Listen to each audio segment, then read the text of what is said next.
Hüsker Dü. Hüsker Dü were an American punk rock band formed in St. Paul, Minnesota, in 1979. The band's continual members were guitarist/vocalist Bob Mould, bassist/vocalist Greg Norton, and drummer/vocalist Grant Hart. They first gained notability as a hardcore punk band, and later crossed over into alternative rock. Mould and Hart were the band's principal songwriters, with Hart's higher-pitched vocals and Mould's baritone taking the lead in alternating songs.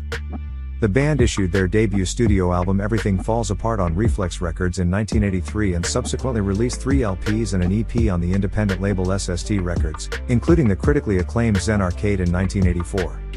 Hüsker Dü signed to major label Warner Bros. Records in 1986 to release their final 2 studio albums. They disbanded in January 1988.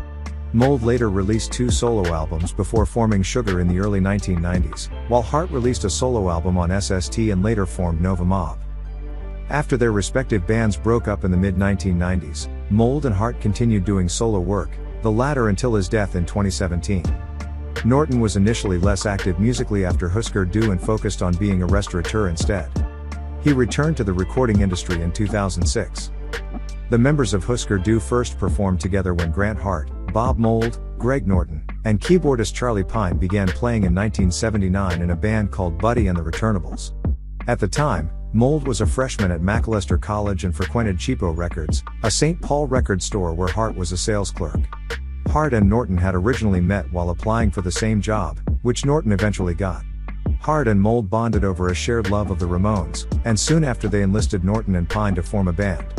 They began gigging, playing mostly cover songs, some classic rock, and frequent Ramones tunes. Unbeknownst to Pine, the remaining band members disliked the sound of the band with Pine's keyboards and began practicing without him, writing a few originals. The new name originated during a rehearsal of the Talking Heads' Psycho Killer. Unable to recall the French portions sung in the original, for example, qu'est-ce que c'est? They instead started shouting any foreign language words they could remember, including the title of the popular 1970s memory board game Hüsker Dü? The phrase without diacritics meaning "do you remember?" in Danish and Norwegian. The name stuck, and they added heavy metal umlauts to it. Mould said that they liked the somewhat mysterious qualities of the name and that it set them apart from other hardcore punk groups with names like Social Red Youth Dynasty Brigade Distortion. Mould also said that, while Hüsker Dü enjoyed hardcore punk in general, they never thought of themselves as exclusively a hardcore group and that their name was an attempt to avoid being pigeonholed as such. Hart, Mould, and Norton fired Pine during their first official performance on March 30, 1979, and continued as a trio under the new name. Mould has written that he considers the band's first real gig to have been May 17, 1980, at the renowned punk club Jay's Longhorn Bar.